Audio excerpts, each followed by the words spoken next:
So let's start with why you're here in London and Mr. Selfridge, which was renewed for a third season. Congratulations. Thank you. Can you tell us about how the role came about and what about Harry Selfridge appealed to you? I'm from Chicago, and Harry's from the Midwest as well. He's originally from Wisconsin and then made his bones professionally in Chicago at Marshall Fields. And when they sent me the outline of what they wanted to do, I was incredibly impressed on a number of levels.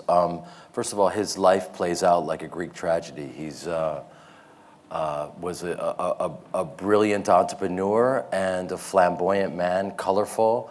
For me, as soon as I started getting into the story and where they wanted to go, I just thought I was incredibly lucky, especially coming right off of 8 seasons on Entourage. Right. I wasn't thinking about doing TV at all. Right. And how did you did you want to find a role that was very different from Ari, or was that part of the thinking, or you just found this and it kind of clicked? Well, yeah, I mean, it's really fun to play different roles and to stretch it out and to be able to inhabit different characters. And, when you're in people's living rooms for 8 seasons, it's your job to play your role as authentically as possible. And I think that there was a bit of confusion. I think there were some folks that thought Entourage was a documentary. And a fast-talking, abrasive Hollywood agent who is all about the money is the antithesis of who I am. I'm from a theater family in Evanston, and was lucky enough to crawl on the stage at 8 years old and do theater. And I've dealt with a lot of very colorful, larger-than-life agents in my life, and I feel like I've done enough research for maybe 11 lifetimes. These people really exist. When folks ask me, are there characters out there like this? They are, to stronger and lesser degrees. And so it was beautiful playing that role.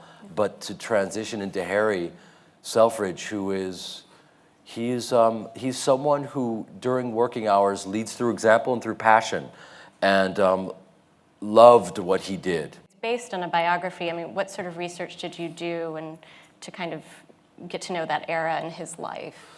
Well, Lindy Woodhead was tireless in following his story, and Shopping Seduction and Mr. Selfridge is the book that she wrote. And there's so much information about him, and he just was fascinating. And, I kind of took a chance in the way that he was a lover of P.T. Barnum. And he felt that you needed to really put on some sort of a spectacle to get people's attention. You have to understand, at the turn of the century, shopping didn't exist. Right.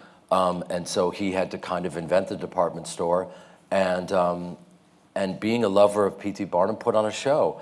And I played him as a showman who loved to perform. Yeah. And so much so that, he becomes so enamored with Ellen Love in the first season and does the wrong thing and strays from his wife. And one of the first things that they asked me was, how am I going to play a character that's unfaithful to his wife and not alienate the audience? Right. And that's one of the reasons why you gravitate towards a role, because of those dualities. And so that was a really fun challenge for me. And I think that, we've achieved that. You play a range of roles, but one thing they all seem to have is extreme confidence. I think the confidence comes from, it's the Malcolm Gladwell 10,000 hours theory.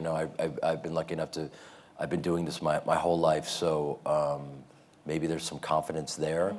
I think if your car broke down and you brought it to me, you would see a vicious insecurity of a guy looking underneath the hood trying to figure out how to do it. So I do, I love to do it, but yet I love to play characters that are incredibly insecure, mm-hmm. and low status and low power, and that's really fun for me, and to play without words. A lot of these characters that I play are verbal stunt pilots.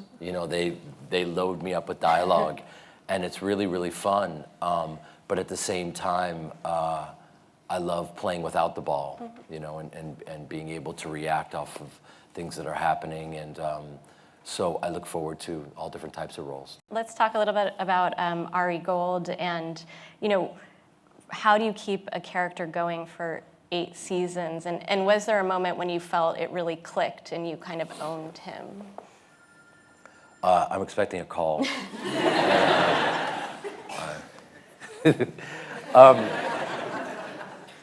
No, it's funny. When I studied, I'll get to that in one quick second. One of my most early influential teachers was a guy named Tim Robbins, who's a great film actor and director, and he was my teacher, and he taught me commedia dell'arte, and that's the thing that kind of set me free, because you're playing heightened emotional states, and that's the way I played Ari Gold, which was basically commedia dell'arte style. I mean, I might as well have had whiteface on and a mask. And I was just chewing up the scenery. I can't believe I got away with it, to be honest with you. And the people that hated me the most were anyone who worked in props. Yeah. Because I probably broke more computers, phones, cars, desks. I mean, it was just a disaster. Can you tell us a bit about the movie? That it comes out next June, I believe. It comes out next June, yeah. We pick up not too far from where we left off 3 years ago. Mm-hmm. I think the movie will be really satisfying. I had a lot of fun doing it and revisiting that character, and once again, it was as exhausting, if not even more so, than the series. So maybe that's a good sign. Loaded with cameos, so many cameos that I think if it was a drinking game, every time you'd be drunk by 18 minutes into the movie. Any good ones you can tell us? It's just so great that people are so, like, Liam Neeson will show up and just be so self-deprecating, making fun of themselves, playing themselves. It's just a lesson, Obviously, Mark Wahlberg is back. Pharrell, every American sports star that you could think of is in it. I mean, every day, Mike Tyson. Every day, there was a new cameo. Cool. Yeah. There's been a lot of talk. We're in a golden age of narrative television. And do you think that's true? I completely think that's true. I mean, you have to understand, we were all influenced by British television shows. Everything from Monty Python to things that Ricky Gervais were doing, absolutely fabulous, all of these things.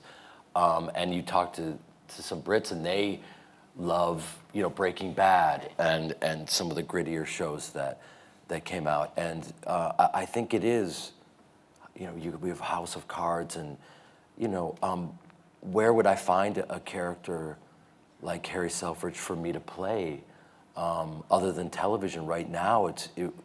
I don't know where I could find that. Playing a man who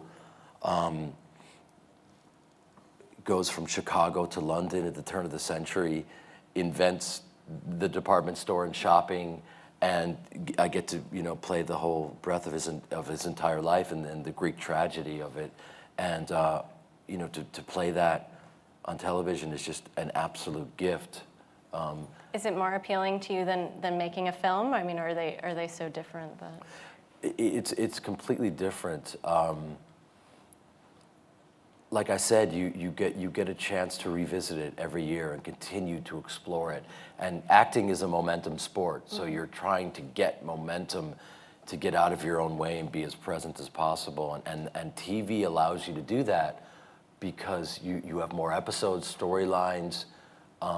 You're just, and I just love the form. But also it's your job to create that atmosphere, whether it's film, TV, or stage. Right.